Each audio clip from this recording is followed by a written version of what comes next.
Hi guys, welcome back to my channel.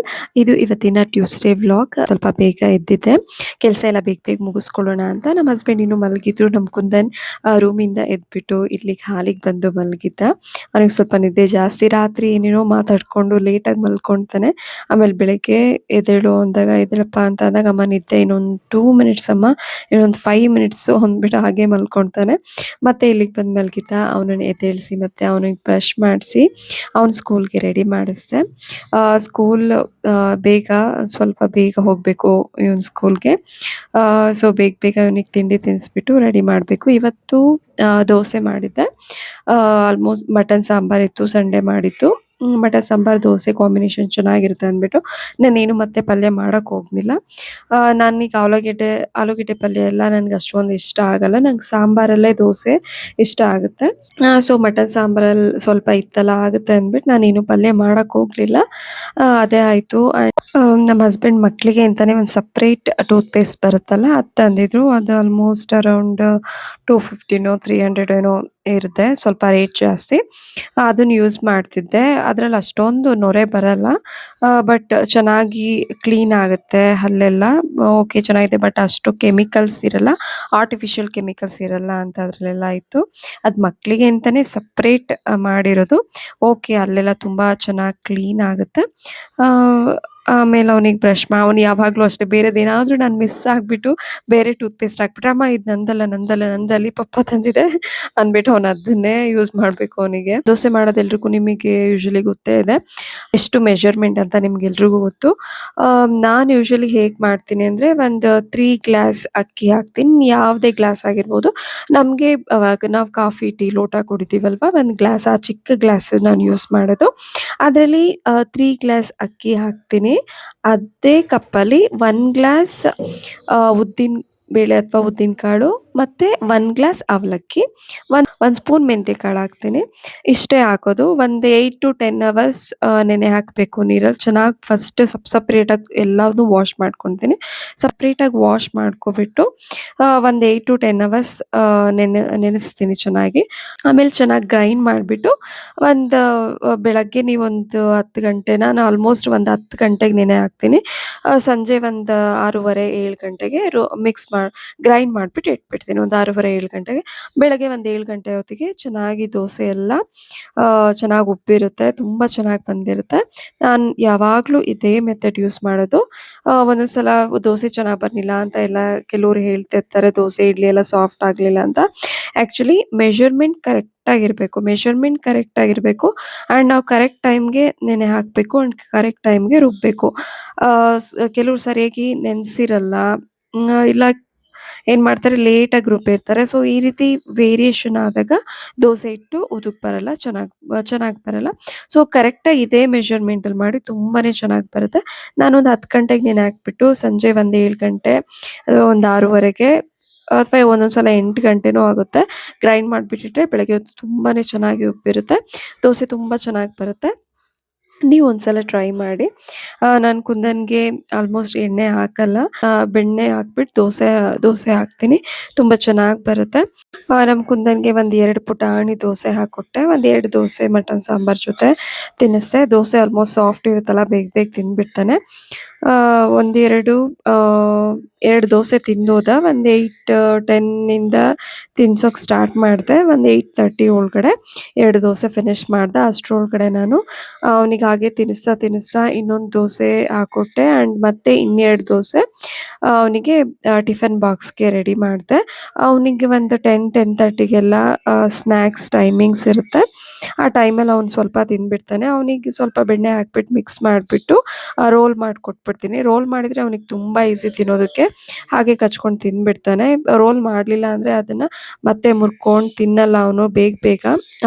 ಹಾಗೆ ದೋಸೆ ಒಂದು ಉಳಿಸ್ಕೊಂಡ್ಬಂದ್ಬಿಡ್ತಾನೆ. So roll ಮಾಡಿಕೊಟ್ರೆ, ಬೆಣ್ಣೆ ಹಾಕ್ಬಿಟ್ಟು ರೋಲ್ ಮಾಡಿಕೊಟ್ರೆ ಅವನು ಹಾಗೆ ತಿಂದ್ಬಿಡ್ತಾನೆ, ರೋಲ್ ಸಮೇತ ಸ್ವಲ್ಪ ಸ್ವಲ್ಪ. ಸೊ ಬೇಗನೂ ತಿನ್ಬೋದು, ಅವನಿಗೆ ಮತ್ತೆ ಈಸಿ ಆಗುತ್ತೆ. ಇವತ್ತು 2 ದೋಸೆ ಕೊಟ್ಟು ಕಳಿಸಿದ್ದೆ. ಎಷ್ಟು ಪುಟಾಣಿ ದೋಸೆ ಎಷ್ಟು ಹಾಕಿದ್ರೆ ಲಂಚ್ ಮೇಲೆ. ಅವನು ತಿನ್ಕೊಂಡು ಬಂದಿದ್ದ. ಬೆಳಗ್ಗೆ ಒಂದು 2 ದೋಸೆ ಪುಟಾಣಿ ದೋಸೆ ತಿಂದು ಕಳಿಸಿದ್ದೆ, ಮತ್ತೆ ತಿನ್ಕೊಂಡು ಬಂದಿದ್ದ. ಮಧ್ಯಾಹ್ನ ಬಂದಾಗ ಆಲ್ಮೋಸ್ಟ್ ದೋಸೆ ಮಾಡಿದ್ದೇನೆ. ಅವ್ನು ಮಧ್ಯಾಹ್ನ ಅನ್ನ ಸಾಂಬಾರು ಊಟ ಮಾಡೋದೇ ಇಲ್ಲ. ಅವನ ಫೇವ್ರೆಟ್ ದೋಸೆ. ಆಲ್ಮೋಸ್ಟ್ ಎಲ್ಲ ಫುಡ್ ಐಟಮ್ ತಿಂತಾನೆ. ದೋಸೆ ಏನಾದರೂ ಮಾಡಿಬಿಟ್ರೆ ಅವನಿಗೆ ಬೆಳಗ್ಗೆ ಮಧ್ಯಾಹ್ನ ದೋಸೆ ಆಗ್ಬೇಕು. ಅಂಡ್ ಸಂಜೆನೂ ಕೇಳ್ತಾನೆ. ಬಟ್ ನಾನು ಸಂಜೆ ಎಲ್ಲ ಕೊಡಲ್ಲ. ಫುಲ್ ಹೋಲ್ ಡೇ ದೋಸೆ ಆಗಿಬಿಡುತ್ತೆ. ಬೇಡ ಕಣಪ್ಪ, ಅನ್ನ ಸಾಂಬಾರು ತಿಂದು ಅಂದ್ಬಿಟ್ಟು ಅವನಿಗೆ ಅನ್ನ ಸಾಂಬಾರು ತಿನ್ನಿಸ್ತೀನಿ. ಆ, ನೋಡಿ ತಿಂತಾ ಕೂತಿದ್ದಾನೆ. ಆ್ಯಂಡ್ ಅವನಿಗೆ ಇನ್ನೊಂದು ದೋಸೆ ಹಾಕ್ತೆ ಲಂಚ್ ಬಾಕ್ಸ್ಗೆ ಅಂದ್ಬಿಟ್ಟು. ನೋಡಿ ದೋಸೆ ಎಷ್ಟು ಚೆನ್ನಾಗಿ ಬಂದಿದೆ. ಒಂದು ಸಲ ಮಾತ್ರ ತವಾಗೆ ನಾವು ಬೆಣ್ಣೆ ಹಾಕೋಬೇಕಷ್ಟೇ. ಆಮೇಲೆ ಮತ್ತೆ ತವಾ ಮೇಲೆ ಬೆಣ್ಣೆ ಹಾಕೋಕೆ ಹೋಗ್ಬೇಡಿ.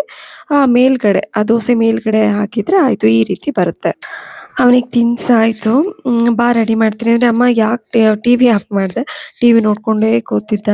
ಅಮ್ಮ ಯಾಕೆ ಟಿ ವಿ ಆಫ್ ಮಾಡಿದೆ ನೀನು, ನಾನು ಹೋಗ್ತೀನಿ ಅಂದ್ಬಿಟ್ಟು ಮುನಿಸ್ಕೊಂಡು ಹೋದ. ಆಮೇಲೆ ಮತ್ತೆ ಸಮಾಧಾನ ಮಾಡಿ ಕರೆದ್ಬಿಟ್ಟು ಅವನಿಗೆ ಯೂನಿಫಾರ್ಮ್ ಎಲ್ಲ ಹಾಕ್ಬಿಟ್ಟು ಅವನಿಗೆ ರೆಡಿ ಮಾಡಿದೆ. ಅವನೇ ಯೂನಿಫಾರ್ಮ್ ಹಾಕೊಳ್ತಾನೆ, ಬಟ್ ಹಾಕೊಳಕ್ಕೆ ಬರುತ್ತೆ. ಬಟ್ ತುಂಬ ಟೈಮ್ ತೊಗೊಳ್ತಾನೆ, ಬೇಗ ಬೇಗ ಹಾಕೊಳಲ್ಲ. ಸೊ ನಾವೇ ಬೇಗ ಬೇಗ ಹಾಕ್ಬಿಡ್ತೀವಿ, ಏಕೆಂದರೆ ಟೈಮ್ ಇರಲ್ಲ. ಬೇಗ ಬೆಳಗ್ಗೆ ಬೆಳಗ್ಗೆ ಬೇಗ ಸ್ಕೂಲ್ ಇರೋದ್ರಿಂದ ನಾವೇ ಬೇಗ ಅವ್ನು ರೆಡಿ ಮಾಡಬೇಕು, ಇಲ್ಲಾಂದರೆ ಇನ್ನೂ ಲೇಟ್ ಆಗಿಬಿಡುತ್ತೆ. ಇವತ್ತು ಒಂದು 5 to 10 ಮಿನಿಟ್ಸ್ ಲೇಟ್ ಆಯಿತು. ನಾವು ಲೇಟಾಗಿ ಹೋದ್ವಿ. ಆಲ್ರೆಡಿ ಪ್ರೇಯರ್ಗೆ ಎಲ್ಲವುದು ನಿಲ್ಲಿಸ್ತಾ ಇದ್ರು. ನಾನು ಅಲ್ಲೇ ಅವನಿಗೆ ಬ್ಯಾಗ್ ಇಟ್ಬಿಟ್ಟು ಸೈಡಲ್ಲಿ, ನೀನು ಪ್ರೇಯರಿಗೆ ಜಾಯ್ನ್ ಆಗು ಅಂದ್ಬಿಟ್ಟು ಅವನಿಗೆ ಹೇಳೋದೆ. ಅವ್ನು ಪ್ರೇಯರ್ ಹಾಲಲ್ಲೇ ನೋಡ್ತಾ ಇದ್ದ, ಅಮ್ಮ ಇದ್ದಾರಾ ಹೋಗಿದ್ದಾರಾ ಅಂದ್ಬಿಟ್ಟು. ಬಾಯ್ ಮಾಡಿಬಿಟ್ಟು ಮನೆಗೆ ಬಂದೆ. ಇನ್ನು ಹೊರಗಡೆ ಎಲ್ಲ ಕಸ ಗುಡಿಸಿ ರಂಗೋಲಿ ಹಾಕಿರ್ನಿಲ್ಲ. ಇವ್ನನ್ನ ಫಸ್ಟ್ ಕಳಿಸ್ಬಿಟ್ಟು ಆಮೇಲೆ ಹಾಕೋಣ ಅಂದ್ಬಿಟ್ಟು ನಾನು ಸುಮ್ಮನಾದೆ. ನನಗೆ ಕುಂದನ್ ಸ್ಕೂಲ್ಗೆ ಬಿಟ್ಟು ಬರ್ಬೇಕಾದ್ರೆ ಬೇಜಾರಾಗುತ್ತೆ. ನಮ್ಮ ಕುಂದನ್ ಬಿಟ್ಟು ಬರ್ತಿದ್ದೀನಲ್ಲ, ಅವನ ಜೊತೆ ನಾನು ಇದ್ದಿದ್ರೆ ಎಷ್ಟು ಚೆನ್ನಾಗಿರ್ತಿತ್ತು ಅಂತ. ನಾನಾಗ ಟೀಚರ್ ಆಗಿ ಸ್ಕೂಲಿಗೆ ಹೋಗ್ತಾ ಇದ್ದೆ. ಈಗ ಪೇರೆಂಟ್ ಆಗಿ ಹೋಗ್ತಾ ಇದ್ದೀನಿ. ಪೇರೆಂಟ್ ವಿತ್ ಟೀಚರ್ ಆಗಿ ಹೋಗಿದ್ರೆ ನಿಜವಾಗ್ಲೂ ತುಂಬ ಚೆನ್ನಾಗಿರ್ತಿತ್ತು. ನಮ್ಮ ಕುಂದನ್ ಜೊತೆನೇ ಇರ್ಬೋದಿತ್ತಲ್ಲ ಅಂತ ಅನಿಸುತ್ತೆ. ಈಗ ನಾನು ಸ್ಕೂಲಿಗೆ ಅಕಸ್ಮಾತ್ ಹೋದ್ರೂ ಹಾಫ್ ಡೇ ನನಗೆ ಎಲ್ಲೂ ಸಿಗಲ್ಲ. ಫುಲ್ ಡೇ ಇರಬೇಕು. ಆ್ಯಂಡ್ ನಮ್ಮ ಕುಂದನಿಗೆ ಬೇಗನೆ ಒಂದು 12:30 ಆಲ್ಮೋಸ್ಟ್ ಎಲ್ಲ ಸ್ಕೂಲಲ್ಲಿ ಬಿಟ್ಬಿಡ್ತಾರೆ. ನಮಗೆಲ್ಲ 3:30ವರೆಗೂ ಇರುತ್ತೆ. ಮತ್ತು ಅವನನ್ನು ನೋಡ್ಕೊಳೋದು ಕಷ್ಟ ಆಗುತ್ತೆ. ಮತ್ತು ಕೆಲವು ಸ್ಕೂಲ್ಗಳಲ್ಲೆಲ್ಲ ಅಲೋ ಮಾಡಲ್ಲ ಮಕ್ಕಳು ನಮ್ಮ ಜೊತೆನೇ ಇರೋದಕ್ಕೆ. ಮತ್ತು ಪ್ರಾಬ್ಲಮ್ ಆಗುತ್ತೆ ಅವನು ನೋಡ್ಕೊಳೋದಕ್ಕೆ. ಮನೆಗೆ ಬಂದ್ರೂ ಮತ್ತೆ ಎಲ್ಲ ಹಸ್ಬೆಂಡ್ ಅವರು ವರ್ಕ್ ಮಾಡ್ತಿರ್ತಾರೆ. ಇವ್ನು ಕೇರ್ ಮಾಡಬೇಕು, ಇವ್ನಿಗೆ ಊಟ ಮಾಡಿಸ್ಬೇಕು. ಸೊ ಮತ್ತೆ ಪ್ರಾಬ್ಲಮ್ ಆಗಿಬಿಡುತ್ತೆ ಅಂದ್ಬಿಟ್ಟು ಸುಮ್ಮನಾಗ್ತೀನಿ. ಬಟ್ ಆದರೂ ಒಂದೊಂದು ಸಲ ನಂಗೆ ತುಂಬ ಅನಿಸುತ್ತೆ, ನನ್ನ ಕುಂದನ್ ಜೊತೆ 1 ವರ್ಷನಾದರೂ ಪೇರೆಂಟ್ ಆ್ಯಂಡ್ ಟೀಚರ್ ಆಗಿ ಸ್ಕೂಲ್ಗೆ ಹೋಗಿ ವರ್ಕ್ ಮಾಡಬೇಕು. ಆ ಎಕ್ಸ್ಪೀರಿಯನ್ಸ್ ಹೇಗಿದೆ ಅಂತ ತಗೋಬೇಕು. ಆ ಎಕ್ಸ್ಪೀರಿಯನ್ಸ್ ಮಾಡಬೇಕು ಅಂತ ತುಂಬ ಆಸೆ ಇದೆ. ನಮ್ಮ ಕೊಲೀಗ್ಸ್ ಎಲ್ಲ ಮದುವೆ ಆಗಿ ಅವ್ರ ಮಕ್ಳೂ ಕರ್ಕೊಬರ್ತಿದ್ರು. ಆಗ ಅಂದ್ಕೊಂಡ್ವಿ, ಓ ಮುಂದೆ ನೆಕ್ಸ್ಟ್ ನಮ್ಮ ಮಕ್ಕಳು ಹೀಗೆ ಬರ್ತಾರೆ ನನ್ನ ಜೊತೆನೇ ಸ್ಕೂಟಿನಲ್ಲಿ ಅಂತ ಎಲ್ಲ ಥಿಂಕ್ ಮಾಡುವೆ. ಬಟ್ ನೋಡೋಣ ಮುಂದೆ ಹೇಗಾಗುತ್ತೆ, ಫ್ಯೂಚರ್ ಹೇಗಿದೆ ಅಂತ ಗೊತ್ತಿಲ್ಲ. ಬಟ್ ಈಗಂತೂ ನಮ್ಮ ಕುಂದನ್ ಕೇರ್ ಮಾಡಿ ನೋಡ್ಕೊಳೋದು ತುಂಬ ಇಂಪಾರ್ಟೆಂಟ್. ಏಕೆಂದರೆ ಅವ್ನು ತುಂಬಾ ತುಂಟ. ಮನೇಲಿ ನೋಡ್ಕೋಬೇಕು, ತಿಂಡಿ ಅಡುಗೆ ಮನೆ ಕೆಲಸ ಎಲ್ಲ ತುಂಬ ಇರುತ್ತೆ. ಮತ್ತು ನಾನು ಸ್ಕೂಲ್ಗೆ ಹೋದರೆ ಇವನು ನೋಡ್ಕೊಳೋದು ತುಂಬ ಪ್ರಾಬ್ಲಮ್ ಆಗುತ್ತೆ. ಏಕೆಂದರೆ ಹಾಫ್ ಡೇ ಇರುತ್ತೆ. ಫುಲ್ ಡೇ ಇದ್ದಾಗ ಇಬ್ಬರು ಅಟ್ ಎ ಟೈಮ್ ಹೋಗಿ ಅಟ್ ಎ ಟೈಮ್ ಬರ್ಬೋದು. ಅದು ಒಂಥರ ಬೆಟರ್. ನೋಡೋಣ ಫಸ್ಟ್ ಸ್ಟ್ಯಾಂಡರ್ಡ್ವರೆಗೂ, ಆಮೇಲೆ ಏನಾಗುತ್ತೆ ನೋಡೋಣ ಅಂದ್ಕೊಂಡು ಸುಮ್ಮನಿದ್ದೀನಿ. ಬೆಳಗ್ಗೆ ಅವ್ನು ಸ್ಕೂಲ್ ಬಿಟ್ಟು ಬಂದುಬಿಟ್ಟು ಹೊರಗಡೆ ಎಲ್ಲ ಕ್ಲೀನ್ ಮಾಡಿ ನೀರು ಹಾಕ್ಬಿಟ್ಟು ರಂಗೋಲಿ ಹಾಕಿದೆ. ರಂಗೋಲಿ ಆ್ಯಕ್ಚುಲಿ ಖಾಲಿ ಆಗಿತ್ತು. ನೆನ್ನೆ ಹೋಗಿ ತೊಗೊಂಡು ಬಂದೆ. ಅದು ಸ್ವಲ್ಪ ದಪ್ಪ ಇದೆ ರಂಗೋಲಿ. ನಾನು ಫಸ್ಟ್ ಹಾಕ್ತಿದ್ದು ಅದು ತುಂಬ ಸಣ್ಣ ಇತ್ತು ರಂಗೋಲಿ ಎಲ್ಲ. ಇದು ಸ್ವಲ್ಪ ದಪ್ಪ ಇದೆ. ರಂಗೋಲಿ ಬಿಡಿಸಿದ್ರೆ ಒಂದು ಸ್ವಲ್ಪ ದಪ್ಪ ಕಾಣುತ್ತೆ. ಸೊ ಡೈಲಿ ಒಂದೊಂದು ಬೇರೆ ಬೇರೆ ರಂಗೋಲಿ ಹಾಕೋದಕ್ಕೆ ಟ್ರೈ ಮಾಡ್ತೀನಿ. ನನಗೇನು ರಂಗೋಲಿ ಹೊಸ ಡಿಸೈನ್ ಬಿಡಿಸೋದಕ್ಕೆಲ್ಲ ತುಂಬಾ ಖುಷಿ ಸಿಗುತ್ತೆ. ಇದು ಇವತ್ತಿನ ಪುಟಾಣಿ ರಂಗೋಲಿ ಬಿಡಿಸಿದ್ದೆ.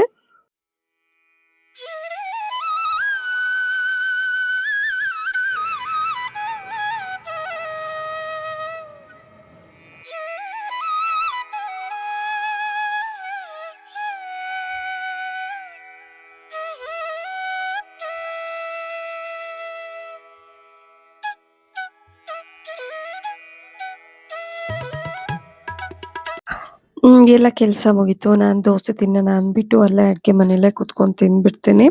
ಅಲ್ಲೊಂದು ಚೇರ್ ತಗೊಂಡಿದ್ದೀನಿ ಅದಕ್ಕೆ ಅಂತಾನೆ. ಈಗ ನೀರು ಕುಡಿಬೇಕು ಅಂದ್ರೂ ಆಲ್ಮೋಸ್ಟ್ ನಾವು ಎದ್ದು ನಿಂತ್ಕೊಂಡು ನೀರು ಕುಡಿಬಾರ್ದು, ಅದು ಒಳ್ಳೇದಲ್ಲ. ಸೊ ಅದಕ್ಕೋಸ್ಕರ ಕೂತ್ಕೊಂಡು ನೀರು ಕುಡಿಯೋದಕ್ಕೆ ಮತ್ತೆ ನಾನು ಹಾಲಿಗೆ ಹೋಗಬೇಕು. ಆ್ಯಂಡ್ ಏನಾದರೂ ತಿನ್ನಬೇಕು ಅಂತ ಅಂದರೆ ಮತ್ತೆ ಹಾಲಿಗೆ ಹೋಗಬೇಕು ಅಂದ್ಬಿಟ್ಟು ನಾನೊಂದು ಪುಟಾಣಿ ಚೇರ್ ತೊಗೊಂಡಿದ್ದೀನಿ. ಅಲ್ಲೇ ಕುತ್ಕೊಂಡು ನಾನು ದೋಸೆ ಎಸ್ಪೆಷಲಿ ಏನಾದರೂ ಆದರೆ ಅಲ್ಲೇ ಕುತ್ಕೊಂಡು ತಿಂದ್ಬಿಡ್ತೀನಿ ಒಂದೊಂದಾಗಿ ಹಾಕ್ಕೊಂಡು. ಆರಿದ ಮೇಲೆ ನಾವೇನೋ ಬಿಸಿ ಬಿಸಿ ದೋಸೆ ಎಲ್ರಿಗೂ ಹಾಕ್ಕೊಟ್ಬಿಡ್ತೀವಿ. ಬಟ್ ನಮಗೆ ಹಾಕ್ಕೊಡೋದು ಯಾರೂ ಹಾಕ್ಕೊಡಲ್ಲ. ಆಮ್, ಆ, ನಮಗೆ ಹಾಕ್ಕೊಟ್ಟಿದ್ದಾರೆ ಬಿಸಿ ಬಿಸಿ ದೋಸೆ, ಅಟ್ಲೀಸ್ಟ್ ಇವ್ರಿಗೆ ಹಾಕ್ಕೊಡಲ್ಲ ಅಂದ್ಬಿಟ್ಟು ಯಾರೂ ಥಿಂಕ್ ಮಾಡೋದು ಇಲ್ಲ. ಸೊ ಏನು ಮಾಡಿಬಿಡ್ತೀವಿ, ಬೆಟರ್ ಎಲ್ಲರೂ ಅಷ್ಟೇನೆ, ಎಲ್ಲರೂ ಮನೇಲೂ ಆ, ನಾವು ಬಿಸಿ ಬಿಸಿ ತಿನ್ನಬೇಕು, ನಾವು ಹೆಲ್ತ್ ನೋಡ್ಕೋಬೇಕು. ನಮ್ಮ ಹೆಲ್ತ್ ತುಂಬಾ ಇಂಪಾರ್ಟೆಂಟ್. ನಾವು ಚೆನ್ನಾಗಿದ್ರೇನೆ ಎಲ್ಲ ಕೆಲಸನೂ ಮಾಡೋದಕ್ಕಾಗೋದು. ಅದಕ್ಕೆ ಎಲ್ಲರೂ ಅಷ್ಟೇನೆ, ಕೆಲಸ ಓಕೆ, ಕೆಲಸ ಇದ್ದೇ ಇರುತ್ತೆ. ಬಟ್ ಕರೆಕ್ಟ್ ಟೈಮಿಗೆ ತಿಂಡಿ, ಕರೆಕ್ಟ್ ಟೈಮ್ಗೆ ಊಟ ಮಾಡಿ, ಇದು ತುಂಬಾ ಇಂಪಾರ್ಟೆಂಟ್. ನಾನು ದೋಸೆ ಎಲ್ಲ ಯೂಶುವಲಿ ಅಲ್ಲೇ ಕುತ್ಕೊಂಡು ಬಿಸಿ ಬಿಸಿ ಹಾಕ್ಕೊಂಡು ಒಂದು 2-3 ತಿಂದ್ಬಿಡ್ತೀನಿ. ಇವತ್ತು ಎಲ್ಲ ಸೋಪೆಲ್ಲ ಮಾಡಿದ್ದೆ. ಒಂದು 10 ಏನೋ ಸೋಪ್ ಮಾಡಿದ್ದೆ ಅನಿಸುತ್ತೆ ತುಂಬ. ಯೂಶುವಲಿ ಸೋಪ್ ಮಾಡೋ ಮೆಥಡೆಲ್ಲ ನಾನು ವೀಡಿಯೋಸಲ್ಲಿ ತುಂಬ ತೋರಿಸಿದ್ದೀನಿ. ಇದು ಸೋಪ್ ಬೇಸ್ ಮೆಲ್ಟ್ ಮಾಡ್ತಾ ಇದ್ದೀನಿ. ನಾನಿಲ್ಲಿ 1 ಸ್ಪೂನ್ ಕಡಲೆ ಹಿಟ್ಟು ಮತ್ತು 1 ಸ್ಪೂನ್ ಅಕ್ಕಿ ಹಿಟ್ಟನ್ನು ಯೂಸ್ ಮಾಡ್ತಾ ಇದ್ದೀನಿ. ಅಕ್ಕಿ ಹಿಟ್ಟು 1 ಸ್ಪೂನ್ ಹಾಕ್ಬಿಟ್ಟು ಇದಕ್ಕೆ ಮಿಕ್ಸ್ ಮಾಡಿಬಿಡ್ತೀನಿ. ಇದು ಸೋಪ್ ಬೇಸ್ನ ಈ ರೀತಿ ಡಬಲ್ ಬಾಯ್ಲಿಂಗ್ ಮೆಥಡಲ್ಲಿ ಮೆಲ್ಟ್ ಮಾಡಿಬಿಟ್ಟು 1 ಸ್ಪೂನ್ ಕಡಲೆ ಹಿಟ್ಟು, 1 ಸ್ಪೂನ್ ಅಕ್ಕಿ ಹಿಟ್ಟು ಹಾಕಿದ್ರಾಯ್ತು. ನೋಡಿ ಎಷ್ಟು ಒಂದು 11 ಸೋಪ್ ಆಗಿದೆ. ಊರಿಗೂ ಕೊಡಬೇಕಲ್ಲ, ಊರಿಗೆ ಕೊಡೋಣ ಅಂದ್ಬಿಟ್ಟು ಎಲ್ಲದನ್ನೂ ಇವತ್ತೇ ರೆಡಿ ಮಾಡಿಕೊಂಡೆ. ನೋಡಿ ಎಷ್ಟು ಚೆನ್ನಾಗಿದೆ ಅಂತ. ನೀವು ಮನೇಲಿ ಒಂದ್ಸಲ ಟ್ರೈ ಮಾಡಿ. ಇದು ಇವತ್ತಿನ ವ್ಲಾಗ್ ಆಗಿತ್ತು. ಆ್ಯಂಡ್ ನನ್ನ ಯೂಟ್ಯೂಬ್ ಚಾನಲ್ಗೆ ಯಾರೆಲ್ಲ ಸಬ್ಸ್ಕ್ರೈಬ್ ಆಗಿಲ್ಲ, ಸಬ್ಸ್ಕ್ರೈಬ್ ಆಗಿ, ಲೈಕ್, ಕಮೆಂಟ್ ಆ್ಯಂಡ್ ಶೇರ್ ಮಾಡಿ. ಮತ್ತೆ ನೆಕ್ಸ್ಟ್ ವಿಡಿಯೋದಲ್ಲಿ ಸಿಗೋಣ.